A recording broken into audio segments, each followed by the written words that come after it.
Hi hello ನೋಡಿ, ಇವತ್ತು ನಾನು ತೋರಿಸ್ತಿರುವಂತಹ ಬ್ಯೂಟಿಫುಲ್ ಆದ ಬ್ಲೌಸ್ ಡಿಸೈನು ನೋಡಿ. ಬ್ಯಾಕಲ್ಲಿ ಸ್ಕ್ಯಾಲಪ್ ಬಂದಿದೆ, ಶೋಲ್ಡರ್ಗಳಿಗೆ ಈ ಥರ ಸ್ಕ್ಯಾಲಪ್ ಡಿಸೈನ್ ಅನ್ನೋದು ನಾವು ಪ್ಯಾಚ್ ವರ್ಕ್ನ ಕೊಟ್ಟಿದ್ದೀವಿ ನೋಡಿ. ಬ್ಯಾಕ್ ಬಟನ್ ಇಟ್ಟಿದ್ದೀನಿ, ಇಲ್ಲಿ ಯಾವುದೇ ರೀತಿ ಡಾಟ್ನ ನಾನು ಸ್ಟಿಚ್ ಮಾಡಿಲ್ಲ. ಬಾಟಮಲ್ಲೂ ಸ್ಕ್ಯಾಲಪ್ ಇದೆ, ಈ ನೆಕ್ ಹತ್ರನೂ ನಮಗೆ ಸ್ಕ್ಯಾಲಪ್ ಅನ್ನೋದು ಬಂದಿದೆ. ಸೊ ಇದು ಟೋಟಲ್ ಸ್ಕ್ಯಾಲಪ್ ಡಿಸೈನಲ್ಲಿ ರೆಡಿ ಮಾಡಿರುವಂತಹ ಬ್ಲೌಸು. ಬ್ಯಾಕ್ ಆರ್ಮೋಲ್ ಕಡೆಗೆ ಸ್ಕ್ಯಾಲಪ್ ಡಿಸೈನ್ ಅನ್ನೋದು ಬಂದಿದೆ. ಅಲ್ಲಿ ಮಿಡ್ಲಲ್ಲಿ ಒಂದೊಂದು ಬೀಡ್ಸು ಕೂಡ ಹಾಕಿದ್ದೀನಿ, ನಾನು ಕಾಣಿಸ್ತಿರ್ಬೋದು ನಿಮಗೆ. ಶುಗರ್ ಬೀಡ್ಸ್ನ ಹಾಕಿದ್ದು ಸ್ಟಿಚ್ ಮಾಡಿದ್ದೀನಿ. ಫ್ರಂಟ್ಗೆ ಬಂದರೆ ನೋಡಿ, ಫ್ರಂಟ್ಗೆ ಒಂದು ಪ್ರಿನ್ಸಸ್ ಕಟ್ ಕೊಟ್ಟಿದ್ದೀನಿ. ಸೊ ಫ್ರಂಟ್ ಪಾರ್ಟಲ್ಲೂ ಬಾಟಮ್ಗೆ ಸ್ಕ್ಯಾಲಪ್ ಬಂದಿದೆ. ನೆಕ್ ಕಡೆ ನಾನು ಸ್ಯಾರಿ ಪೀಸ್ ಬರುತ್ತಲ್ಲ, ಸೊ ಅದನ್ನು ನಾನಿಲ್ಲಿ ನೆಕ್ಗೆ ಡಿಸೈನ್ ಮಾಡಿದ್ದೀನಿ. ನಿಮಗೆ ನೋಡ್ತಿರ್ಬೋದು, ತುಂಬಾ ಚೆನ್ನಾಗಿ ಬ್ಲೌಸ್ ಅನ್ನೋದು ರೆಡಿ ಮಾಡಿದ್ದೀನಿ. ಸೊ ಈ ಒಂದು ಬ್ಲೌಸ್ನ ಯಾವ ರೀತಿ ನಾವು ಸ್ಟಿಚ್ ಮಾಡ್ಕೋಬೇಕು ಅಂತ ಡೀಟೇಲ್ಡಾಗಿ ವಿಡಿಯೋದಲ್ಲಿ ತಿಳಿಸ್ಕೊಡ್ತೀನಿ ನೋಡಿ. ಎಷ್ಟು ಫಿನಿಶಿಂಗ್ ಸಮೇತ ನಮಗೆ ಬ್ಲೌಸ್ ಅನ್ನೋದು ರೆಡಿಯಾಗಿದೆ ಅಂತ, ತುಂಬಾ ಚೆನ್ನಾಗಿದೆ. ಹ್ಯಾಂಡ್ಸ್ಗೂ ಕೂಡ ಸ್ಕ್ಯಾಲಪ್ಪು, ಟೋಟಲ್ ಸ್ಕ್ಯಾಲಪ್ಪಲ್ಲಿ ಇದು ರೆಡಿಯಾಗಿರುವಂಥ ಬ್ಲೌಸು ಅಂತಲೇ ಹೇಳ್ಬೋದು ನೋಡಿ. ಬಾಟಮ್ ಅಷ್ಟೇ ಫಿನಿಶಿಂಗ್ ಎಷ್ಟು ಚೆನ್ನಾಗಿ ಬಂದಿದೆ ಸ್ಕ್ಯಾಲಪ್ ಅಂತ ನೋಡ್ಬೋದು. ಸೈಡ್ಸು, ಬ್ಯಾಕು, ಫ್ರಂಟು ಮತ್ತು ನೆಕ್ಗೆ, ಸ್ಲೀವ್ಸ್ಗೆ ಎಲ್ಲ ಬಂದಿದೆ. ಈಗ ನಾನು ಸ್ಕ್ಯಾಲಪ್ನ ಆಲ್ರೆಡಿ ಕಟ್ ಮಾಡ್ಕೊಂಡಿದ್ದೀನಿ. ಯಾವ ಮೆಥಡಲ್ಲಿ ಸ್ಟಿಚ್ ಮಾಡೋದು ಅಂತ ನೋಡೋಣ. ಫಸ್ಟಿಗೆ ನಾನು ಐರನ್ ಮಾಡ್ಕೊಂಡು ಬಂದೆ ಲೈನಿಂಗ್ನ ನೋಡಿ. ಈ ರೀತಿ ನಾವು ಸ್ಕ್ಯಾಲಪ್ನ ರೆಡಿ ಮಾಡಬೇಕಾಗತ್ತೆ. ಸೊ ಈಗ ಈ ರೀತಿ ರೆಡಿ ಮಾಡಬೇಕಂದ್ರೆ ಫಸ್ಟ್ ಲೈನಿಂಗ್ಗೆ ನಾನು ಸ್ಕ್ಯಾಲಪ್ನ ಐರನ್ ಮಾಡ್ಕೊಂಡು ಬಂದೆ. ಸೊ ಈಗ ಅದನ್ನು ಮೇನ್ ಫ್ಯಾಬ್ರಿಕ್ಗೆ ಅಟ್ಯಾಚ್ ಮಾಡಬೇಕಾಗತ್ತೆ ನೋಡಿ. ಈ ರೀತಿ ಇಟ್ಟು ಎರಡೂ ಆಪೋಸಿಟ್ ಡೈರೆಕ್ಷನಲ್ಲಿ ಬರೋ ಥರ ನೀವು ಸ್ಕ್ಯಾಲಪ್ನ ಇಡಬೇಕಾಗುತ್ತೆ. ಫಸ್ಟಿಗೆ ಒಂದು 1/2 ಇಂಚಷ್ಟು ಮಾರ್ಜಿನ್ ಬಿಟ್ಟು ನಾನು ಈ ಕಡೆ ಲಾಸ್ಟಿಗೆ ನಾನು ಕ್ಯಾನ್ವಾಸ್ಗೆ ಒಂದು ಸ್ಟಿಚ್ ಹಾಕ್ತಾಯಿದ್ದೀನಿ. 1/2 ಇಂಚ್ ಮಾರ್ಜಿನ್ ಏನಕ್ಕೆ ಬಿಟ್ಟೆ ಅಂತ ನಾನು ನಿಮಗೆ ತಿಳಿಸ್ತೀನಿ. ನೆಕ್ಸ್ಟು ನೋಡಿ, ನೀಟಾಗಿ 1/2 ಇಂಚ್ ಮಾರ್ಜಿನ್ ಬಿಟ್ಟು ನಾನು ಸ್ಕ್ಯಾಲಪ್ಗೆ ಸ್ಟಿಚ್ನ ಹಾಕ್ಕೊಂಡೆ. ಈಗ ಅದನ್ನು ಮೇನ್ ಫ್ಯಾಬ್ರಿಕ್ ಮೇಲೆ ಹಾಕ್ಕೊಂಡು ಆಪೋಸಿಟ್ ಡೈರೆಕ್ಷನಲ್ಲಿ ಬರಲಿ. ಕ್ಯಾನ್ವಾಸ್ ಐರನ್ ಮಾಡ್ಕೋಬೇಕಾದ್ರೂ ಅಷ್ಟೇ ಆಪೋಸಿಟ್ ಡೈರೆಕ್ಷನಲ್ಲಿ ಬರಲಿ, ಇಲ್ಲಾಂದರೆ ಒಂದೇ ಸೈಡ್ ಬರೋ ಚಾನ್ಸಸ್ ಇರುತ್ತೆ. ನೀವು ಕ್ಯಾನ್ವಾಸ್ ಕಟ್ ಮಾಡ್ಬೇಕಾದ್ರೆ ಆಪೋಸಿಟ್ ಡೈರೆಕ್ಷನ್ ಮಾಡಿ ಆ ಗಮ್ ಅನ್ನೋದಿರುತ್ತಲ್ಲ, ಸೊ ಅದನ್ನು ಆಪೋಸಿಟ್ ಡೈರೆಕ್ಷನಲ್ಲಿ ಹಾಕ್ಕೊಂಡು ನೀವು ಕಟ್ ಮಾಡ್ಕೋಬೇಕಾಗತ್ತೆ ನೋಡಿ. ಸ್ಕ್ಯಾಲಪ್ನ ನೀಟಾಗಿ ಕಟ್ ವರ್ಕ್ ಏನು ಕೊಟ್ಟಿದ್ದೀನ ನಾನು, ಅದೇ ಕಟ್ ವರ್ಕ್ ಪಕ್ಕದಲ್ಲಿ ಕ್ಯಾನ್ವಾಸ್ ಮೇಲೆ ಸ್ಟಿಚ್ ಬರ್ದಿರ ಲೈನಿಂಗ್ ಫ್ಯಾಬ್ರಿಕ್ ಮೇಲೆ ಸ್ಟಿಚ್ ಬರೋ ಥರ ನೀಟಾಗಿ ಸ್ಟಿಚ್ನ ಹಾಕ್ಕೊಳ್ತಾ ಇದ್ದೀನಿ. ನೋಡ್ತಿರ್ಬೋದು ನೀವು. ಇದು ವಿತೌಟ್ ನೀವು ಕ್ಯಾನ್ವಾಸು ಈ ಡಿಸೈನ್ ಕೊಡ್ತೀನಿ ಅಂದರೆ ಖಂಡಿತವಾಗ್ಲೂ ಚೆನ್ನಾಗಿರಲ್ಲ. ನೀವು ಕ್ಯಾನ್ವಾಸ್ ಹಾಕಲೇಬೇಕಾಗತ್ತೆ. ಈ ರೀತಿ ನೀಟಾಗಿ ನಿಮಗೆ ಸ್ಕ್ಯಾಲಪ್ಪು ಇನ್ನೂ ದೊಡ್ಡದಾಗಿ ಬೇಕು ಅಂದರೆ ನೀವು ದೊಡ್ಡದಾಗೂ ಸ್ಕ್ಯಾಲಪ್ನ ಕಟ್ ಮಾಡ್ಕೋಬೋದು. ನಾನಿಲ್ಲಿ ದೊಡ್ಡದಾಗಿ ಸ್ಕ್ಯಾಲಪ್ನ ಕೊಟ್ಟಿಲ್ಲ, ಚಿಕ್ಕದಾಗಿ ಸ್ಕ್ಯಾಲಪ್ನ ಕೊಟ್ಟಿದ್ದೀನಿ. ಸೊ ನೀಟಾಗಿ ಈ ರೀತಿ ಸ್ಟಿಚ್ ಮಾಡ್ಕೋಬೇಕಾಗತ್ತೆ. ವಿಡಿಯೋನೆಲ್ಲೂ ಸ್ಕಿಪ್ ಮಾಡಿದೆ ನೋಡಿ. ಎಷ್ಟು ಈಸಿಯಾಗಿ ನಾವು ಈ ಸ್ಕ್ಯಾಲಪ್ಪನ್ನ ನಾವು ಕಟ್ ಮಾಡ್ಕೋಬೇಕು, ಸ್ಟಿಚ್ ಮಾಡಬೇಕು ಅಂತ ತಿಳಿಸ್ಕೊಡ್ತೀನಿ. ಇದ್ರ ಸ್ಟಿಚಿಂಗ್ ವಿಡಿಯೋ ನಾನು ಅಪ್ಲೋಡ್ ಮಾಡಿಲ್ಲ. ಸೊ ಯಾಕಂದರೆ ನನಗೆ ಅರ್ಜೆಂಟಾಗಿ ಇದು ಬ್ಲೌಸ್ ಕೊಡಬೇಕಿತ್ತು, ಟೈಮ್ ಆಗೋಗುತ್ತೆ ಅಂತ ನಾನು ಹಾಗೇ ಕಟ್ ಮಾಡಿದೆ. ಸ್ಟಿಚ್ ಮಾಡಬೇಕಾದ್ರೆ ಮಾತ್ರ ನಾನು ಸ್ಟಿಚಿಂಗ್ ವೀಡಿಯೋನ ಮಾಡಿಕೊಂಡೆ ನೋಡಿ. ಈ ಥರ ನೀಟಾಗಿ ಟರ್ನ್ ಮಾಡ್ಕೋಬೇಕಾಗತ್ತೆ. ಕಟ್ ಮಾರ್ಕ್ಸ್ ಇಟ್ಟು ನೀಟಾಗಿ ಎಕ್ಸಸ್ ಇರೋ ಫ್ಯಾಬ್ರಿಕ್ ಎಲ್ಲ ಕಟ್ ಮಾಡಿಕೊಂಡು ಕಟ್ಸ್ನ ಕಂಪಲ್ಸರಿ ಇಟ್ಕೋಬೇಕಾಗತ್ತೆ. ನೀವು ಕಟ್ಸ್ ಕಂಪಲ್ಸರಿ ಇಟ್ಕೊಂಡ್ರೆ ನಿಮ್ಮ ಕ್ಯಾನ್ವಾಸ್ ಅನ್ನೋದು ಟರ್ನ್ ಆಗುತ್ತೆ. ಈ ರೀತಿ ಜಾಸ್ತಿ ಫ್ಯಾಬ್ರಿಕ್ ಬಿಡಬೇಡಿ, ಸ್ವಲ್ಪ ಫ್ಯಾಬ್ರಿಕ್ ಬಿಟ್ಟು ನೀವು ನೀಟಾಗಿ ಈ ರೀತಿ ಕಟ್ನ ಮಾಡ್ಕೊಳ್ಳಿ. ಕಟ್ ಮಾಡ್ಕೊಂಡು ಟರ್ನ್ ಮಾಡ್ಕೊಂಡು ನೀವು ಒಂದು ಸಲ ಐರನ್ ಮಾಡ್ಕೋಬೇಕಾಗತ್ತೆ. ನ್ಯಾಚಸ್ನ ಚೆನ್ನಾಗಿ ಇಟ್ಕೊಳ್ಳಿ. ನ್ಯಾಚಸ್ ಚೆನ್ನಾಗಿ ಇಟ್ಕೊಂಡ್ರೆ ನಿಮಗೆ ಬಟ್ಟೆ ಅನ್ನೋದು ನೀಟಾಗಿ ಟರ್ನ್ ಆಗುತ್ತೆ. ನೋಡ್ತಿರ್ಬೋದು ನೀವು, ನೀಟಾಗಿ ಸ್ಕ್ಯಾಲಪ್ ಅನ್ನೋದು ರೆಡಿ ಆಯಿತು. ಸೊ ನಾನು ಇದನ್ನು ಐರನ್ ಮಾಡ್ಕೊಳ್ತೀನಿ. ಐರನ್ ಮಾಡಿಕೊಂಡ್ರೆ ನಿಮಗೆ ತುಂಬಾ ಚೆನ್ನಾಗಿ ಫಿನಿಶಿಂಗು ಬರುತ್ತೆ ನೋಡಿ. ಐರನ್ನ ಮಾಡಿಕೊಂಡೆ. ಈಗ ನಾನು ಈ 1/2 ಇಂಚ್ ಯಾಕೆ ನಾನು ಮಾರ್ಜಿನ್ ಬಿಟ್ಟು ಸ್ಟಿಚ್ ಮಾಡಿದೆ ಅಂತ ಅಂದರೆ ನೋಡಿ, ಈ ಕ್ಯಾನ್ವಾಸು ನಾವು ಸ್ಲೀವ್ ಅಟ್ಯಾಚ್ ಮಾಡ್ಬೇಕಾದ್ರೆ ಕ್ಲಾತ್ ಅನ್ನೋದು ತಿಕ್ಕಾಗ್ಬಿಡುತ್ತೆ. ಹಾಗಾಗಿ ಈ ಒಂದು 1/2 ಇಂಚನ್ನ ನಾನು ಬಿಟ್ಟು ನಾನು ಸ್ಟಿಚ್ ಮಾಡಿಕೊಂಡೆ. ನಮ್ಗೆ ಸ್ಲೀವ್ ಅಟ್ಯಾಚ್ ಮಾಡ್ಬೇಕಾದ್ರೆ ಇಲ್ಲಿ ಯಾವುದೇ ರೀತಿ ಫ್ಯಾಬ್ರಿಕ್ ಅನ್ನೋದು ತಿಕ್ಕಾಗೋದಿಲ್ಲ. ಹಾಗಾಗಿ ನಾನಿಲ್ಲಿ 1/2 ಇಂಚಷ್ಟು ಕ್ಯಾನ್ವಾಸ್ನ ಬಿಟ್ಟು ಸ್ಟಿಚ್ನ ಹಾಕ್ಕೊಂಡಿದ್ದು ನೋಡಿ. ಈ ರೀತಿ ನೀಟಾಗಿ ಎರಡಕ್ಕೂ ಸಹ ನಾನು 1/2 ಇಂಚ್ ಏನು ಬಿಟ್ಟಿದ್ದು ಅದನ್ನ ನೀಟಾಗಿ ಈ ರೀತಿ ಕಟ್ ಮಾಡ್ಕೊಂಡ್ಬಿಡ್ತಾ ಇದ್ದೀನಿ ನೋಡಿ. ಈ ರೀತಿ ನೀಟಾಗಿ ಕಟ್ ಮಾಡಿಕೊಂಡು ಲೈನಿಂಗ್ನ ಮೇನ್ ಫ್ಯಾಬ್ರಿಕ್ನ ನೀಟಾಗಿ ಈ ರೀತಿ ಅಟ್ಯಾಚ್ ಮಾಡ್ಕೋಬೇಕಾಗತ್ತೆ. ಸೊ ಇದನ್ನು ನಾನು ಕಟ್ಟಿಂಗ್ ವೀಡಿಯೋ ಹಾಕಿಲ್ಲ. ನಿಮ್ಗೇನಾದರೂ ಕಟ್ಟಿಂಗ್ ವೀಡಿಯೋ ಬೇಕಂದರೆ ನಾನು ನೆಕ್ಸ್ಟ್ ಬ್ಲೌಸಲ್ಲಿ ಕಟ್ ಮಾಡ್ತೀನಲ್ಲ ಯಾವಾಗಲಾದರೂ ಆವಾಗ ನಾನು ಖಂಡಿತ ಇದು ಕಟ್ಟಿಂಗ್ ವಿಡಿಯೋ ಕೂಡ ಅಪ್ಲೋಡ್ ಮಾಡ್ತೀನಿ. ಸೊ ಇಲ್ಲ ಪೇಪರ್ ಕಟ್ಟಿಂಗಲ್ಲಿ ತೋರಿಸಿ ಅಂದರೂ ಪರವಾಗಿಲ್ಲ, ನಾನು ಪೇಪರ್ ಕಟ್ಟಿಂಗಲ್ಲೂ ತೋರಿಸ್ತೀನಿ. ನೋಡಿ, ಈಗ ಇಲ್ಲಿ ಬ್ಯಾಕ್ ಪಾರ್ಟಲ್ಲಿ ನಾನು ಮೇಲೆ ಸ್ಕ್ಯಾಲಪ್ ಕೊಟ್ಟಿದ್ದೀನಲ್ಲ, ಇಲ್ಲಿ ಬಾಟಮ್ಗೆ ಈ ರೀತಿ ಕೊಡಬೇಕು ಅಂದ್ಕೊಂಡಿದ್ದೀನಿ. ಅದಕ್ಕಿಂತ ಮುಂಚಿತವಾಗಿ ನಾನು ಇಲ್ಲಿ ಬಾಟಮ್ಗೂ ಕೂಡ ಸ್ಕ್ಯಾಲಪ್ನ ಕೊಡಬೇಕು ಅಂದ್ಕೊಂಡಿದ್ದೀನಿ. ಅದನ್ನು ಕೂಡ ಐರನ್ ಮಾಡ್ಕೊಂಡು ಬರ್ತೀನಿ. ನೆಕ್ಗೆ ಮತ್ತು ವೇಸ್ಟ್ ಹತ್ರ ಸ್ಕ್ಯಾಲಪ್ ನೋಡಿ ಕ್ಯಾನ್ವಾಸ್ನ ನೀಟಾಗಿ ಅಟ್ಯಾಚ್ ಮಾಡ್ಕೊಂಡು ಬಂದೆ. ಈಗ ನೋಡಿ, ನೀಟಾಗಿ ಸ್ಕ್ಯಾಲಪ್ನ ನಾವು ಅಟ್ಯಾಚ್ ಮಾಡ್ಕೋಬೇಕಾಗತ್ತೆ. ನಾನು ಹೇಳ್ತಿರ್ತೀನಿ ನಿಮಗೆ, ಸ್ಕ್ಯಾಲಪ್ ಮೇಲೆ ಸ್ಟಿಚ್ ಬಂದರೆ ನಿಮಗೆ ಆ ಬಟ್ಟೆ ಅನ್ನೋದು ಮಂದ ಆಗಿಬಿಡುತ್ತೆ. ಆವಾಗ ನಿಮಗೆ ಸ್ಕ್ಯಾಲಪ್ ಅನ್ನೋದು ನೀಟಾಗಿ ಟರ್ನ್ ಆಗೋದಿಲ್ಲ. ನೀವು ಸ್ಕ್ಯಾಲಪ್ನ ಬಿಟ್ಟು, ಅದರ ಕ್ಯಾನ್ವಾಸ್ನ ಬಿಟ್ಟು ಮೇನ್ ಫ್ಯಾಬ್ರಿಕ್ ಮೇಲೆ ಸ್ಟಿಚ್ ಹಾಕ್ಕೊಳ್ಳೋದ್ರಿಂದ ನಿಮಗೆ ನೀಟಾಗಿ ಕ್ಯಾನ್ವಾಸ್ ಅನ್ನೋದು ಟರ್ನ್ ಆಗುತ್ತೆ. ಗೊತ್ತಾಯ್ತಲ್ಲ? ನೋಡಿ, ಈ ರೀತಿ ಅಟ್ಯಾಚ್ ಮಾಡಿದ್ದಾದಮೇಲೆ ಎಕ್ಸಸ್ ಇರೋ ಕ್ಲಾತ್ ಎಲ್ಲ ನೀಟಾಗಿ ಈ ರೀತಿ ಕಟ್ ಮಾಡ್ಕೊಳ್ತಾ ಇದ್ದೀನಿ. ತೀರಾ ಹತ್ರಕ್ಕೂ ಕಟ್ ಮಾಡಬೇಡಿ, ಹಂಗಂತ ಹೇಳಿ ನೀವು ತೀರನೂ ಕಡಿಮೆನೂ ಇಟ್ಕೋಬಾರ್ದು. ಈ ರೀತಿ ನೀಟಾಗಿ ಕಟ್ ಮಾರ್ಕ್ಸ್ನ ಇಟ್ಕೊಂಡು ನಾನು ಟರ್ನ್ ಮಾಡ್ಕೊಳ್ತೀನಿ. ನೋಡಿ, ಈ ರೀತಿ ನೀಟಾಗಿ ಎಲ್ಲನೂ ಟರ್ನ್ ಮಾಡ್ಕೋಬೇಕಾಗತ್ತೆ. ನೋಡ್ಸಿದ್ದೀರಲ್ಲ, ಈ ರೀತಿ ನೀಟಾಗಿ ಟರ್ನ್ ಮಾಡಿಕೊಂಡು ಎರಡಕ್ಕೂ ಒಂದು ಸಲ ಐರನ್ ಮಾಡ್ಕೊಬಿಡಿ. ಆಗ ನಿಮ್ಗೆ ಪರ್ಫೆಕ್ಟಾಗಿ ಕೂರುತ್ತೆ. ಇದಕ್ಕೂ ಕೂಡ ಅದೇ ರೀತಿ ನಾನು ಅಟ್ಯಾಚ್ನ ಮಾಡ್ಕೊಳ್ತೀನಿ. ಕ್ಯಾನ್ವಾಸ್ಗೆ ಒಂದು ಸ್ಟಿಚ್ನ ಹಾಕ್ಕೊಳ್ತೀನಿ ಫಸ್ಟು. ಸೊ ನಾವು ಉಲ್ಟಾ ಮಾಡಿದಾಗ ಕ್ಯಾನ್ವಾಸ್ ಅನ್ನೋದು ಎತ್ಕೋಬಾರ್ದು ಅಂತ ಕ್ಯಾನ್ವಾಸ್ಗೆ ಫಸ್ಟ್ ಒಂದು ಸ್ಟಿಚ್ನ ಹಾಕ್ಕೊಂಡು ನೋಡಿ, ಈ ಸ್ಕ್ಯಾಲಪ್ ಅನ್ನೋದು ಸ್ಟಿಚ್ ಮಾಡ್ಕೊಳ್ತಾ ಇದ್ದೀನಿ. ಸೊ ಈ ಸ್ಕ್ಯಾಲಪ್ ಅನ್ನೋದು ನಾವು ಸ್ಟಿಚ್ ಮಾಡಬೇಕಂದ್ರೆ ಬಿಗಿನರ್ಸ್ ಎಲ್ಲ ಆದರೆ ಸ್ವಲ್ಪ ಪೇಷನ್ಸ್ ಬೇಕಾಗುತ್ತೆ. ಯಾಕಂದರೆ ಆ ಕ್ಯಾನ್ವಾಸ್ ಏನಿದೆಯೋ ನಾವು ಯಾವ ರೀತಿ ಕಟ್ ಮಾಡಿರ್ತೀವೋ ಅದ್ರ ಪಕ್ಕನೇ ಸ್ಟಿಚ್ ಬರಬೇಕಂದ್ರೆ ಸ್ವಲ್ಪ ಟೈಮ್ ತಗೊಳುತ್ತೆ.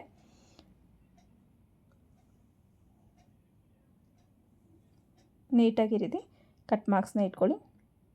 ಟೈಮ್ ತೊಗೊಂಡ್ರು ಪರವಾಗಿಲ್ಲ, ನಿಮಗೆ ಫಿನಿಶಿಂಗ್ ಅನ್ನೋದು ತುಂಬ ಚೆನ್ನಾಗಿರುತ್ತೆ. ಸ್ವಲ್ಪ ಪೇಷನ್ಸ್ ಕೊಟ್ಟು ಸ್ಟಿಚ್ ಮಾಡಿಕೊಂಡ್ರೆ ನೋಡಿ, ಇದು ಕೂಡ ಸೇಮ್ ಅದೇ ರೀತಿ ಆ ಸ್ಕ್ಯಾಲಪ್ನ ಈ ಥರ ಫಿಂಗರಲ್ಲಿ ನಾವು ನೀಟಾಗಿ ಸೆಟ್ ಮಾಡ್ಕೋಬೇಕಾಗತ್ತೆ. ನೋಡಿ, ಈ ರೀತಿ ಸೆಟ್ ಮಾಡಿಕೊಂಡು ನೀಟಾಗಿ ನಾನು ಐರನ್ನ ಮಾಡ್ಕೊಂಡು ಬರ್ತೀನಿ. ನೋಡಿ, ಈ ರೀತಿ ನೋಡಿ ಐರನ್ನ ಮಾಡಿಕೊಂಡೆ. ಈಗ ಸುತ್ತು ಲೈನಿಂಗ್ನು ಮೇನ್ ಫ್ಯಾಬ್ರಿಕ್ನು ಅಟ್ಯಾಚ್ ಮಾಡ್ಕೊಳ್ತೀನಿ. ಇಲ್ಲಿ ಬ್ಯಾಕ್ ಹುಕ್ ಇಡ್ತಾ ಇದ್ದೀನಿ ನಾನು, ಫ್ರಂಟ್ ಹುಕ್ಕಲ್ಲ, ಫ್ರಂಟಲ್ಲಿ ಪ್ರಿನ್ಸಸ್ ಕಟ್ ಕೊಟ್ಟು ಬ್ಯಾಕ್ ಹುಕ್ನ ಇಡ್ತಿದ್ದೀನಿ. ಸೊ ಇದನ್ನು ಸುತ್ತು ಅಟ್ಯಾಚ್ ಮಾಡ್ಕೊಳ್ತೀನಿ. ಈ ರೀತಿ ಅಟ್ಯಾಚ್ ಮಾಡ್ಕೊಂಡಿದ್ದಾದಮೇಲೆ ಎಕ್ಸಸ್ ಇರೋ ಫ್ಯಾಬ್ರಿಕ್ ಎಲ್ಲ ಕಟ್ ಮಾಡಿಕೊಂಡ್ರೆ ನಿಮಗೆ ಈ ರೀತಿ ಕಾಣಿಸುತ್ತೆ. ನೋಡಿ, ಈಗ ನಾನು ಇದಕ್ಕೆ ಉಕ್ಪಟ್ಟಿ ಐಪಟ್ಟಿನ ಸ್ಟಿಚ್ ಮಾಡ್ಕೊಳ್ತೀನಿ. ನೋಡಿ, ಈ ರೀತಿ ನೀಟಾಗಿ ಐಪಟ್ಟಿಗೆ ಲೈನಿಂಗು ಮೇನ್ ಫ್ಯಾಬ್ರಿಕ್ ಎರಡನ್ನೂ ಅಟ್ಯಾಚ್ ಮಾಡ್ಕೊಂಡಿದ್ದೀನಿ. ಇದು ಮೇಲೆ ಮತ್ತು ಕೆಳಗಡೆ ಎರಡೂ ಕಡೆಯೂ ನಿಮಗೆ ಆಲ್ರೆಡಿ ಫಿನಿಶ್ ಆಗಿದೆ ನೆಕ್ಕು. ಹಾಗಾಗಿ ನೀಟಾಗಿ ಫೋಲ್ಡಿಂಗ್ನ ತೊಗೋಬೇಕಾಗುತ್ತೆ. ಬಾಟಮಲ್ಲಿ ಅಷ್ಟೇ, ಮೇಲೂ ಅಷ್ಟೇ ಫೋಲ್ಡಿಂಗ್ ಅನ್ನೋದು ನೀಟಾಗಿ ಮಾಡಿಕೊಂಡು ನೀವು ಸ್ಟಿಚ್ನ ಹಾಕ್ಕೋಬೇಕು. ಯಾಕಂದರೆ ನಮಗೆ ಫಿನಿಶಿಂಗ್ ಅನ್ನೋದು ಚೆನ್ನಾಗಿ ಬರಬೇಕಲ್ಲ, ಹಾಗಾಗಿ ನೀಟಾಗಿ ಫೋಲ್ಡ್ ಮಾಡ್ಕೋಬೇಕು ಒಂದೇ ಲೆವೆಲಲ್ಲಿ. ನೋಡ್ತಿರ್ಬೋದು ನೀವು, ಈ ರೀತಿ ನೀಟಾಗಿ ರೆಡಿ ಮಾಡಿಕೊಂಡೆ. ಈಗ ಇದಕ್ಕೆ ಉಕ್ಪಟ್ಟಿನ ರೆಡಿ ಮಾಡ್ಕೋಬೇಕು. ನೋಡಿ, ಉಕ್ಪಟ್ಟಿಗೆ ಬರೀ ಲೈನಿಂಗ್ ಮಾತ್ರ ತೊಗೊಂಡೆ. ಸೊ ಇದನ್ನು ಅಷ್ಟೇ ನೀಟಾಗಿ ಫೋಲ್ಡ್ನ ಮಾಡ್ಕೋಬೇಕಾಗತ್ತೆ. ನೋಡಿ, ಈ ರೀತಿ ನೀಟಾಗಿ ಫೋಲ್ಡ್ನ ಮಾಡಿ ನಾವು ಅಟ್ಯಾಚ್ ಮಾಡ್ಕೋಬೇಕು. ನೋಡಿ, ಮೇಲೆ ಕೆಳಗಡೆ ನಾನು ಎರಡೂ ಕಡೆ ನೀವು ಕ್ಲಾತ್ ಎಕ್ಸಸ್ ಜಾಸ್ತಿ ಇರೋ ಥರ ಇಟ್ಕೋಬೇಕು. ನೋಡಿ, ಈ ರೀತಿ ಆಯಿತು. ಈಗ ಇದಕ್ಕೆ ನಾನು ಓವರ್ಲಾಕ್ ಮಾಡ್ಕೊಳ್ತೀನಿ. ಸೈಡ್ಗೆ ಓವರ್ಲಾಕ್ನ ಮಾಡಿಕೊಂಡೆ. ಈಗ ನಾನು ಇದನ್ನ ಅಟ್ಯಾಚ್ ಮಾಡ್ತೀನಿ. ಇದು ಅಟ್ಯಾಚ್ ಮಾಡೋಕ್ಕೆ ಮುಂಚೆ ನೀವು ಒಂದು ಸಲ ಚೆಕ್ ಮಾಡ್ಕೊಳ್ಳಿ ಬ್ಲೌಸ್ ಲೆಂತ್ ಎಷ್ಟು ಬೇಕು ಅಂತ. ನಿಮ್ಮ ಒಂದು ಬ್ಲೌಸ್ ಮೆಷರ್ಮೆಂಟ್ ಪ್ರಕಾರ ನೀವು ಲೆಂತ್ನ ತಗೋಬೇಕಾಗತ್ತೆ. ನೋಡಿ, ನಾನಿಲ್ಲಿ ಕಟ್ ಮಾಡ್ಕೋಬೇಕಾರೆ ಈ ಆರ್ಮೋಲ್ ಕಡೆ ಸ್ಕ್ಯಾಲಪ್ಗಿಂತ ಕೆಳಗಡೆ ನಾವೇನು ಇದೆಯೋ ಈ ಒಂದು ವೇಸ್ಟ್ ಪಟ್ಟಿ ಕಡೆ ಇರೋ ಪಟ್ಟಿಗೆ ನಾನು 1 ಇಂಚ್ ಎಕ್ಸ್ಟ್ರಾ ಕಟ್ ಮಾಡ್ಕೊಂಡಿದ್ದೆ. ಸೊ ಅದನ್ನು ನೀಟಾಗಿ ನಾವು ಯಾಕಂದರೆ ಇಲ್ಲಿ ಅಟ್ಯಾಚ್ ಮಾಡ್ತೀವಲ್ಲ, ಸೊ ಅದಕ್ಕೆ ನಮಗೆ ಎಕ್ಸ್ಟ್ರಾ ಮಾರ್ಜಿನ್ ಅನ್ನೋದು ಬೇಕಾಗತ್ತೆ. ಹಾಗಾಗಿ ನಾನಿಲ್ಲಿ ಎಕ್ಸ್ಟ್ರಾ ಮಾರ್ಜಿನ್ ಇರೋ ಥರ ಕಟ್ ಮಾಡ್ಕೊಂಡಿದ್ದೆ. ನೋಡಿ, ನೀಟಾಗಿ ಆ ಸ್ಕ್ಯಾಲಪ್ ಹತ್ರ ನಾನು ನೀಟಾಗಿ ಸೆಟ್ ಮಾಡಿಕೊಂಡು ಒಂದು ಸಲ ಚೆಕ್ ಮಾಡಿಕೊಂಡು ಬ್ಲೌಸ್ ಲೆಂತ್ ಎಷ್ಟಿದೆ ಅಂತ ನೋಡಿಕೊಂಡು ಅದ್ರ ಪ್ರಕಾರ ನಾನು ಇಲ್ಲಿ ಅಟ್ಯಾಚ್ನ ಮಾಡಿಕೊಂಡೆ. ನೋಡಿ, ಈ ರೀತಿ ನೀಟಾಗಿ ಅಟ್ಯಾಚ್ನ ಮಾಡ್ಕೋಬೇಕಾಗತ್ತೆ. ಸೊ ನಾವು ಸೆಟ್ ಮಾಡ್ಕೊಳ್ಳೋದು ವೆರಿ ಇಂಪಾರ್ಟೆಂಟ್ ಆಗಿರುತ್ತೆ. ಯಾಕಂದರೆ ಸಮ್ಟೈಮ್ಸ್ ಏನಾಗುತ್ತೆ, ವೇರಿಯೇಷನ್ ಬರೋ ಚಾನ್ಸಸ್ ಇರುತ್ತೆ ನೆಕ್ಕಲ್ಲೆಲ್ಲ. ಸೊ ಹಾಗಾಗಿ ನೀವು ನೋಡಿಕೊಂಡು ಇದನ್ನು ಸ್ಟಿಚ್ನ ಹಾಕ್ಕೋಬೇಕಾಗತ್ತೆ. ನೋಡಿ ನನಗಿದು ಕೂಡ ರೆಡಿ ಆಯಿತು, 2 ಪೀಸು ರೆಡಿ ಆಯಿತು. ಈಗ ನಾನು ನೋಡಿ ಇಲ್ಲಿ ಚೆಕ್ ಮಾಡ್ಕೊಳ್ಳಿ, ಈ ಪಟ್ಟಿನ ಬಿಟ್ಟು ಈ ರೀತಿ ಇಟ್ಟರೆ ನಿಮಗೆ ಕರೆಕ್ಟಾಗಿ ಬರುತ್ತಾ ಅಂತ ಚೆಕ್ ಮಾಡ್ಕೊಳ್ಳಿ. ನೋಡಿ ಈ ರೀತಿ ಇಟ್ಟಾಗ ನಮಗೆ ಕರೆಕ್ಟಾಗಿ ಕೂರಬೇಕು. ನೋಡಿ ಕರೆಕ್ಟಾಗಿ ಕೂರ್ತಿದೆ. ಈಗ ಎಕ್ಸಸ್ ಇರೋ ಫ್ಯಾಬ್ರಿಕ್ನ ನಾನು ಕಟ್ ಮಾಡಿಕೊಂಡೆ. ನೋಡ್ತಿರ್ಬೋದು ನೀವು ನೆಕ್ ಶೇಪು ಯಾವ ರೀತಿ ಬಂದಿದೆ ಅಂತ, ತುಂಬಾ ಚೆನ್ನಾಗಿ ಬಂದಿರುತ್ತೆ. ನೋಡಿ ಈ ಥರ ಶುಗರ್ ಬೀಟ್ಸ್ನ ತೊಗೊಂಡೆ ನಾನು, ಗೋಲ್ಡ್ ಕಲರ್ದು. ಆ ಶುಗರ್ ಬೀಟ್ಸ್ನ ಈ ಸ್ಕ್ಯಾಲಪ್ ಕಾರ್ನರ್ಸ್ ಏನು ಬಂದಿದೆಯೋ ಆ ಸ್ಕ್ಯಾಲಪ್ ಕಾರ್ನರ್ಸಲ್ಲಿ ಸ್ಟಿಚ್ನ ಮಾಡಿಕೊಂಡೆ. ಈ ರೀತಿ ನೋಡಿ ಈ ರೀತಿ ಸ್ಟಿಚ್ನ ಹಾಕ್ಕೋಬೇಕಾಗುತ್ತೆ. ಇದು ಸ್ಕ್ಯಾಲಪ್ ಡಿಸೈನ್ ಸ್ವಲ್ಪ ಹೈಲೈಟಾಗಿ ಕಾಣಿಸುತ್ತೆ. ನೋಡಿ ಶುಗರ್ ಬೀಟ್ಸ್ ಒಂದೊಂದು ಹಾಕಿದ್ರೆ ತುಂಬ ಚೆನ್ನಾಗಿರುತ್ತೆ. ನೀವು ಒಂದು ಸಲ ಟ್ರೈ ಮಾಡಿ ನೋಡಿ. ಈ ರೀತಿ ನೀಟಾಗಿ ಒಂದೊಂದೇ ಬೀಟ್ಸನ್ನ ನಾನು ಈ ಕಾರ್ನರ್ಸಲ್ಲಿ ಸ್ಟಿಚ್ ಮಾಡ್ಕೊಳ್ತಾ ಇದ್ದೀನಿ. ನಿಮಗೆ ಬೇಕು ಅಂದರೆ ಮಿಡ್ಲಲ್ಲೂ ಕೂಡ ನೀವು ಬೇಕಾದ್ರೆ ಸ್ಟಿಚ್ ಮಾಡ್ಕೋಬೋದು. ಆ ಕಾರ್ನರ್ ಸ್ಕ್ಯಾಲಪ್ ಶೇಪ್ ಬಂದಿದೆಯಲ್ಲ, ಸೊ ಅಲ್ಲೂ ಕೂಡ ನೀವು ಸ್ಟಿಚ್ನ ಮಾಡ್ಕೋಬೋದು. ನೋಡಿ ಈ ರೀತಿ ನಾನು ನೆಕ್ಗೆ ಈ ಸ್ಕ್ಯಾಲಪ್ ಬಂದಿರೋ ಕಡೆ ಎಲ್ಲನೂ ಈ ರೀತಿ ಬೀಟ್ಸ್ನ ಸ್ಟಿಚ್ ಮಾಡಿಕೊಂಡೆ.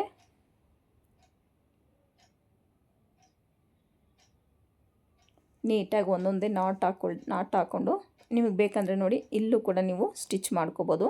ಸೊ ನಾನಿಲ್ಲಿ ನಿಮಗೆ ಜಸ್ಟ್ ತೋರಿಸ್ತಿರೋದು, ನಾನೇನು ಇಲ್ಲಿ ಸ್ಟಿಚ್ನ ಮಾಡ್ತಾಯಿಲ್ಲ. ಬೇಕು ಅಂದರೆ ನೀವು ಮಾಡ್ಕೋಬೋದು.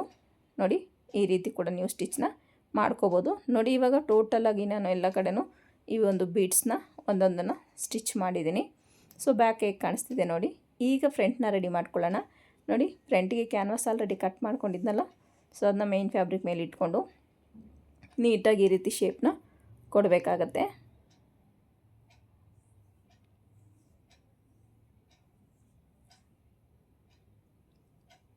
ಕ್ಯಾನ್ವಾಸ್ ಪಕ್ಕನೇ ಸ್ಟಿಚ್ನ ಹಾಕ್ಕೋಬೇಕು. ಎಕ್ಸಸ್ ಇರೋ ಫ್ಯಾಬ್ರಿಕ್ನ ಕಟ್ ಮಾಡ್ಕೊಂಡು ನೀಟಾಗಿ ಕಟ್ ಮಾರ್ಕ್ಸ್ನ ಇಟ್ಕೊಳ್ತೀನಿ. ಕಟ್ ಮಾರ್ಕ್ಸ್ನ ಇಟ್ಕೊಂಡು ನೀವು ಕ್ಯಾನ್ವಾಸ್ನ ಟರ್ನ್ ಮಾಡ್ಕೋಬೇಕಾಗತ್ತೆ.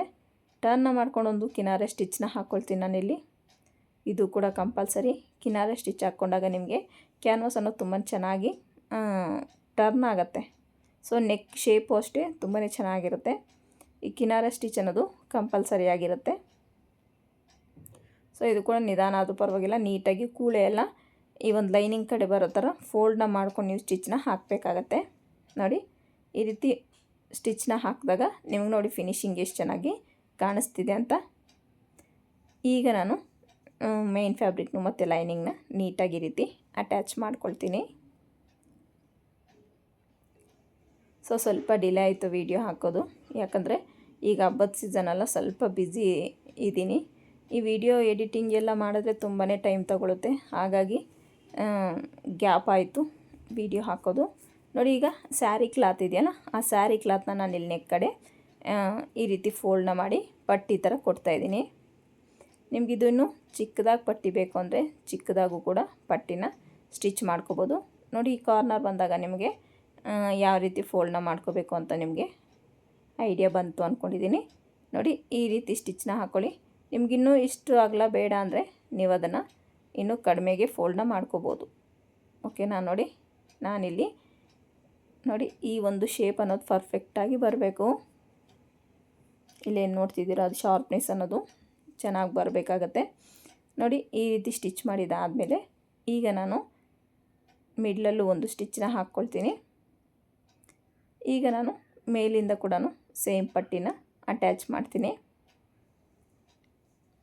ಅದಕ್ಕೆ ಮುಂಚೆ ನೀವು ಈ ಒಂದು ಪಟ್ಟಿ ಅಟ್ಯಾಚ್ ಮಾಡ್ತಿದ್ದೀರಲ್ಲ, ಅದೇ ಕಲರ್ ಥ್ರೆಡ್ನ ಹಾಕ್ಕೊಳ್ಳಿ ಮೇಲೆ. ಇಲ್ಲಾಂದರೆ ನಿಮಗೆ ಈ ರೀತಿ ಪಿಂಕ್ ಕಲರ್ ಥ್ರೆಡ್ನ ಹಾಕ್ಕೊಂಡ್ರೆ ನಿಮ್ಗೆ ಹೈಲೈಟಾಗಿ ಕಾಣಿಸುತ್ತೆ, ಚೆನ್ನಾಗಿ ಕಾಣಲ್ಲ.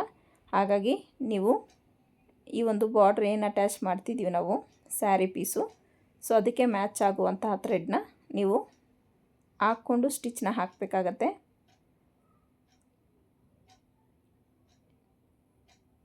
ಪ್ರತಿಯೊಂದು ಪಾಯಿಂಟು ಕೂಡ ಇಂಪಾರ್ಟೆಂಟು. ಫಿನಿಶಿಂಗ್ ಚೆನ್ನಾಗಿರಬೇಕು, ನೀಟಾಗಿ ಕಾಣಿಸ್ಬೇಕು ಅಂದರೆ. ಹಾಗಾಗಿ ಇದು ನೋಡಿ ದಾರನ ನೀಟಾಗಿ ನೀವು ಚೇಂಜ್ನ ಮಾಡ್ಕೋಬೇಕಾಗತ್ತೆ. ನೋಡ್ತಿರ್ಬೋದು ನೀವು ಎಷ್ಟು ಚೆನ್ನಾಗಿ ನೆಕ್ ಅನ್ನೋದು ರೆಡಿ ಆಗ್ತಿದೆ ಅಂತ. ನೋಡಿ ಈ ರೀತಿ ನೀಟಾಗಿ ಅಟ್ಯಾಚ್ನ ಮಾಡ್ಕೋಬೇಕು. ಈವನ್ ಆಗಿರಲಿ ಫೋಲ್ಡಿಂಗ್ ಅನ್ನೋದು ಕ್ಲಾತ್ ನಿಮಗೆ. ನೋಡಿ ಈ ರೀತಿ ನೀಟಾಗಿ ಫಿನಿಶಿಂಗ್ ಸಮೇತ ನೆಕ್ ಅನ್ನೋದು ರೆಡಿ ಆಗೋಯ್ತು. ನೋಡ್ತಿರ್ಬೋದು ನೀವು. ಈಗ ನಾನು ಇದಕ್ಕೆ ಪ್ರಿನ್ಸಸ್ ಕಟ್ನ ಈಗಾಗಲೇ ಅಟ್ಯಾಚ್ ಮಾಡ್ಕೊಂಡಿದ್ದೆ ಲೈನಿಂಗ್ನ ಮೇನ್ ಫ್ಯಾಬ್ರಿಕ್ನ. ಸೊ ಅದನ್ನು ಈಗ ಪ್ರಿನ್ಸಸ್ ಕಟ್ ಅಟ್ಯಾಚ್ನ ಮಾಡ್ತಿದ್ದೀನಿ.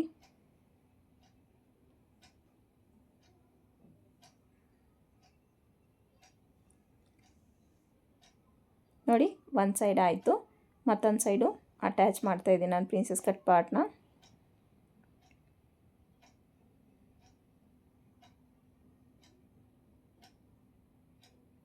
ಅದಕ್ಕೆ ಡಬಲ್ ಸ್ಟಿಚ್ನ ಹಾಕ್ಕೋಬೇಕಾಗತ್ತೆ. ಯಾಕಂದರೆ ಸಿಂಗಲ್ ಸ್ಟಿಚ್ ಹಾಕ್ಕೊಂಡ್ರೆ ನಿಮಗೆ ಬಿಚ್ಕೊಳ್ಳೋ ಚಾನ್ಸಸ್ ಇರುತ್ತೆ. ಡಬಲ್ ಸ್ಟಿಚ್ನ ಹಾಕ್ಕೊಂಡು ನೀವು ನೀಟಾಗಿ ನೋಡಿ, ಇಲ್ಲಿ ನಾನು ಒಂದು 2 ಇಂಚಷ್ಟು ಬಿಟ್ಟು ಉಳಿದಿದ್ದನ್ನೆಲ್ಲ ಓವರ್ಲಾಕ್ ಮಾಡ್ಕೊಳ್ತೀನಿ. ಓವರ್ಲಾಕ್ ಮಾಡಿಕೊಂಡು ನಾನು ಬಾಟಮ್ಗೂ ಇಲ್ಲಿ ಸ್ಕ್ಯಾಲಪ್ ಕೊಡಬೇಕಲ್ಲ, ಹಾಗಾಗಿ ಸ್ಕ್ಯಾಲಪ್ ಕಟ್ಟಿಂಗ್ ನೆಕ್ ಕ್ಯಾನ್ವಾಸ್ ಮೇಲೆ ಮಾರ್ಕ್ನ ಮಾಡಿಕೊಂಡು ಈಗ ಇಲ್ಲಿ ಸ್ಟಿಚ್ನ ಕೊಡ್ತೀನಿ. ಈ ರೀತಿ ನೀಟಾಗಿ ಬ್ಲೌಸ್ನ ರೆಡಿ ಮಾಡ್ಕೋಬೇಕಾಗತ್ತೆ. ಸಾರಿ, ಇದ್ರ ಕಟ್ಟಿಂಗ್ ವಿಡಿಯೋ ಹಾಕೋಕ್ಕಾಗಿಲ್ಲ, ಯಾಕಂದರೆ ನಾನು ಹೇಳಿದ್ನಲ್ಲ ನಾನು ಅರ್ಜೆಂಟಾಗಿ ಕೊಡಬೇಕಾಗಿತ್ತು ಈ ಒಂದು ಬ್ಲೌಸು, ಹಾಗಾಗಿ ಇದ್ರ ಕಟ್ಟಿಂಗ್ ವಿಡಿಯೋ ಹಾಕ್ಲಿಕ್ಕಾಗಿಲ್ಲ. ಖಂಡಿತ ನಾನು ಅಪ್ಕಮಿಂಗ್ ವೀಡಿಯೋಸಲ್ಲಿ ಅಪ್ಲೋಡ್ ಮಾಡೇ ಮಾಡ್ತೀನಿ. ನೀಟಾಗಿ ಸ್ಕ್ಯಾಲಪ್ನ ರೆಡಿ ಮಾಡ್ಕೋಬೇಕಾಗತ್ತೆ. ಕ್ಯಾನ್ವಾಸ್ ಪಕ್ಕನೇ ಸ್ಟಿಚ್ನ ಹಾಕ್ಕೊಂಡು ಆ ಕಡೆ ಈ ಕಡೆ 2 ಇಂಚಸ್ ಎಕ್ಸ್ಟ್ರಾ ಬಿಟ್ಟಿದ್ದೀನಿ, ಯಾಕಂದರೆ ಅದು ಸ್ಟಿಚಿಂಗ್ ಮಾರ್ಜಿನ್ಗೋಸ್ಕರ. ಅಲ್ಲಿ ಸ್ಕ್ಯಾಲಪ್ನ ನಾನು ಮಾರ್ಕ್ ಮಾಡಿಲ್ಲ, ಯಾಕೆ ಅಂದರೆ ನಮಗೆ ಸ್ಟಿಚಿಂಗ್ ಮಾರ್ಜಿನಲ್ಲಿ ಸ್ಕ್ಯಾಲಪ್ ಇದ್ದರೆ ಅಷ್ಟೇನು ಚೆನ್ನಾಗಿ ಕಾಣಲ್ಲ. ಸೊ ಹಾಗಾಗಿ ನಾನು ಸ್ಟಿಚಿಂಗ್ ಮಾರ್ಜಿನ ಸ್ಕ್ಯಾಲಪ್ಪು ಇಟ್ಟಿಲ್ಲ. ನೀಟಾಗಿ ಕಟ್ ಮಾರ್ಕ್ಸ್ನ ಇಟ್ಕೋಬೇಕಾಗತ್ತೆ.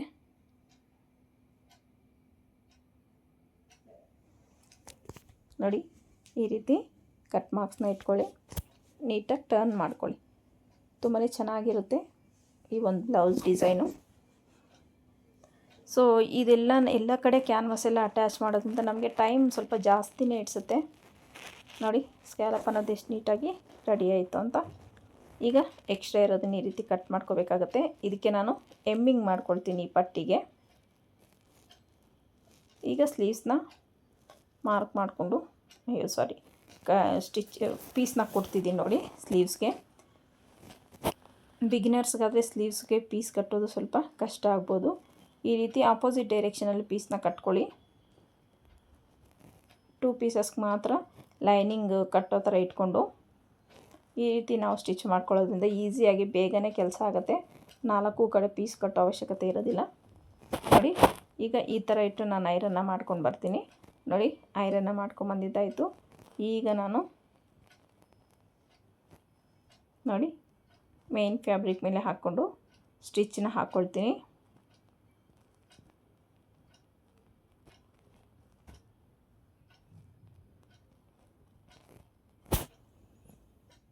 ಇದು ಅಷ್ಟೇ, ಸ್ಕ್ಯಾಲಪ್ ಅನ್ನೋದು ನೀಟಾಗಿ ಬರಬೇಕು.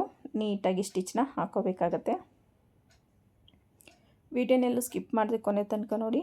ವಿಡಿಯೋ ಹೇಗೆ ಮಾಡಿದ್ದೀನಿ ಮತ್ತು ಸ್ಟಿಚಿಂಗ್ ಹೇಗೆ ಅನಿಸ್ತು ಅಂತಲೂ ಕಮೆಂಟ್ ಸೆಕ್ಷನಲ್ಲಿ ಕಮೆಂಟ್ ಮಾಡಿ. ವಿಡಿಯೋ ನಿಮ್ಗೆ ಇಷ್ಟ ಆದರೆ ಪ್ಲೀಸ್ ಒಂದು ಲೈಕ್ ಮಾಡಿ.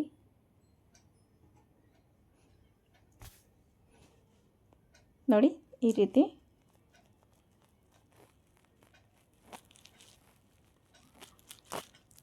ಎಕ್ಸ್ಟ್ರಾ ಇರೋದನ್ನ ಕಟ್ ಮಾಡಿಕೊಂಡು ಆಮೇಲೆ ಸ್ಕ್ಯಾಲಪ್ನ ಸ್ಟಿಚ್ನ ಮಾಡ್ಕೋಬೇಕಾಗತ್ತೆ.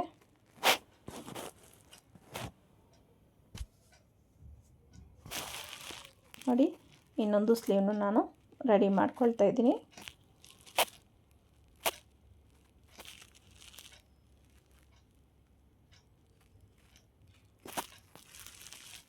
ಕಟ್ ಮಾರ್ಕ್ಸ್ ನೀಟಾಗಿ ಇಟ್ಕೋಬೇಕಾಗತ್ತೆ. ಈಗ ಟರ್ನ್ ಮಾಡ್ಕೊಳ್ಳೋಣ. ಟರ್ನ್ ಮಾಡಿಕೊಂಡ್ರೆ ಸ್ಕ್ಯಾಲಪ್ ತುಂಬ ಚೆನ್ನಾಗಿ ಕಾಣಿಸುತ್ತೆ. ಒಂದು ಸಲ ಐರನ್ ಮಾಡ್ಕೊಂಬಿಟ್ರೆ ಬೆಸ್ಟು. ಇದಕ್ಕೂ ಸೇಮ್ ಅದೇ ರೀತಿ ಕಟ್ ಮಾರ್ಕ್ಸ್ನ ಇಟ್ಕೊಂಡು ಸ್ಕ್ಯಾಲಪ್ನ ಈಚೆ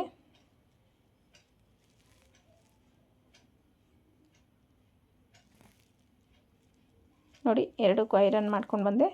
ಈಗ ಲೈನಿಂಗ ಮೇನ್ ಫ್ಯಾಬ್ರಿಕ್ನ ಅಟ್ಯಾಚ್ ಮಾಡ್ಕೊಳ್ತೀನಿ.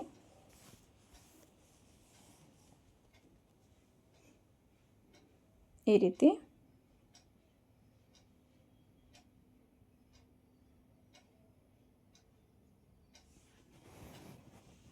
ಈಗ ನೋಡಿ ಬ್ಯಾಕು ಫ್ರಂಟು ಈ ರೀತಿ ರೆಡಿಯಾಗಿದೆ.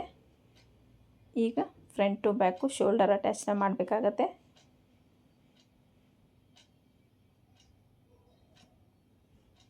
ಈ ರೀತಿ ಕರೆಕ್ಟಾಗಿ ಪ್ಲೇಸ್ ಮಾಡ್ಕೊಳ್ಳಿ. ಪ್ಲೇಸ್ ಮಾಡಿಕೊಂಡು ನೀವು ಸ್ಟಿಚ್ನ ಹಾಕ್ಕೊಳ್ಳಿ.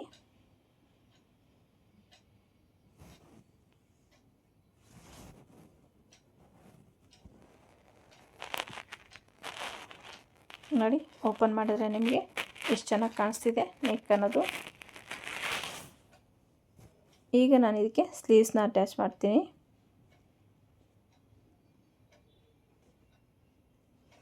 ಈ ರೀತಿ ನೀಟಾಗಿ ಎಳಿಬಾರ್ದು. ಸ್ಲೀವ್ಸ್ನ ನೀಟಾಗಿ ಒಂದ್ರ ಮೇಲೆ ಒಂದು ಪ್ಲೇಸ್ ಮಾಡಿಕೊಂಡು ನೀಟಾಗಿ ಸ್ಟಿಚ್ಚನ್ನ ಹಾಕ್ಕೊಂಡು ಬರಬೇಕಾಗತ್ತೆ.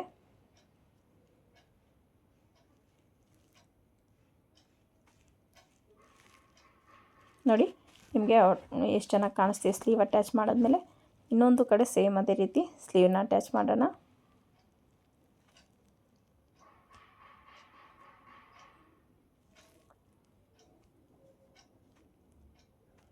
ಸ್ಲೀವ್ನ ಅಟ್ಯಾಚ್ ಮಾಡಬೇಕಾದ್ರೆ ಬಟ್ಟೆ ಎಳಿಬೇಡಿ. ನೋಡಿ ಇನ್ನೊಂದು ಸ್ಲೀವ್ ಕೂಡ ರೆಡಿ ಆಯಿತು. ಈಗ ನಾನು ಅದಕ್ಕೆ ಡಬಲ್ ಸ್ಟಿಚ್ ಹಾಕ್ಕೊಂಡು ಓವರ್ಲಾಕ್ನ ಮಾಡಿಕೊಂಡೆ.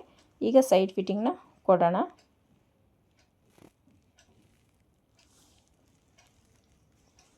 ಸೈಡ್ ಫಿಟ್ಟಿಂಗ್ ಕೊಡೋಕ್ಕೆ ಮೆಷರ್ಮೆಂಟ್ ಬ್ಲೌಸ್ನ ತೊಗೊಂಡು ಮೆಷರ್ಮೆಂಟ್ ಬ್ಲೌಸಲ್ಲಿ ಹ್ಯಾಂಡ್ ಲೂಸ್ ಎಷ್ಟಿದೆ ಅಂತ ಚೆಕ್ ಮಾಡಿಕೊಂಡೆ.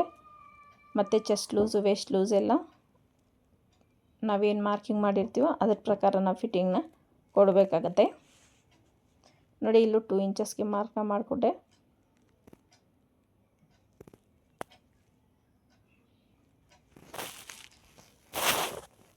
ನೀಟಾಗಿ ಸೈಡ್ ಫಿಟ್ಟಿಂಗ್ನ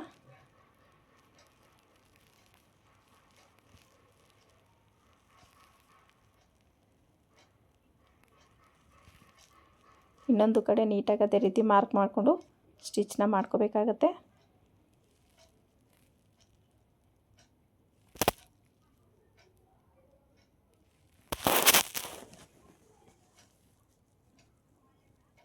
ನೋಡಿ ಈ ರೀತಿ ನೀಟಾಗಿ ಸ್ಟಿಚ್ನ ಹಾಕ್ಕೊಳ್ತೀನಿ ನಾನಿಲ್ಲಿ.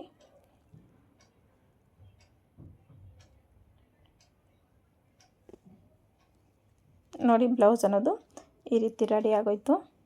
ನೋಡ್ತಿರ್ಬೋದು ನೀವು, ತುಂಬಾ ಚೆನ್ನಾಗಿದೆ ಬ್ಲೌಸ್ ಡಿಸೈನು. ಈಗ ವೇಸ್ಟ್ ಒಂದು ಸಲ ಚೆಕ್ ಮಾಡ್ಕೊಳ್ಳೋಣ. ವೇಸ್ಟ್ ಚೆಕ್ ಮಾಡಿದ್ರೆ ನನಗೆ 1.5 ಇಂಚ್ ಎಕ್ಸ್ಟ್ರಾ ಬರ್ತಿತ್ತು.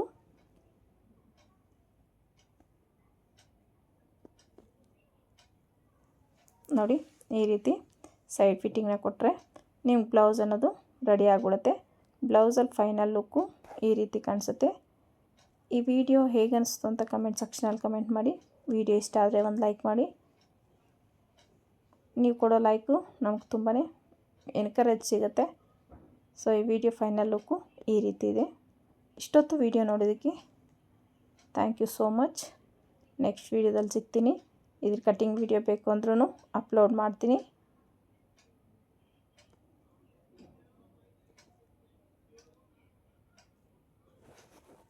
ಇದು ನೋಡಿ ಡೋರಿಗೆ ನನಗೆ ಕ್ಲಾತ್ ಸಾಕಾಗಿಲ್ಲ, ಹಾಗಾಗಿ ನಾನು ರೆಡಿಮೇಡ್ ಡೋರಿಯನ್ನು ಕೊಟ್ಟಿದ್ದೀನಿ. ಈ ರೀತಿ ಬ್ಲೌಸ್ ಅನ್ನೋದು ರೆಡಿಯಾಗಿದೆ. ತುಂಬಾ ಚೆನ್ನಾಗಿತ್ತು ಬ್ಲೌಸು. ನೀವು ಒಂದು ಸಲ ಸ್ಟಿಚ್ ಮಾಡಿ ನೋಡಿ ಹೇಗಿತ್ತು ಅಂತ ಕಮೆಂಟ್ ಸೆಕ್ಷನಲ್ಲಿ ಕಮೆಂಟ್ ಮಾಡಿ. ಈ ವಿಡಿಯೋ ಇಷ್ಟ ಆದರೆ ಒಂದು ಲೈಕ್ ಮಾಡಿ. ಯಾರಾದರೂ ಟೈಲರಿಂಗ್ ಕಲಿತಾ ಇದ್ದಾರೆ ಅನ್ನೋರಿಗೆ ಈ ಲಿಂಕ್ನ ಶೇರ್ ಮಾಡಿ. Thank you for your support. ತುಂಬಾ ಚೆನ್ನಾಗಿ ಬಂತು ಸ್ಕ್ಯಾಲಪ್ಪು. ಸೊ ನೋಡ್ತಿರ್ಬೋದು ನೀವು.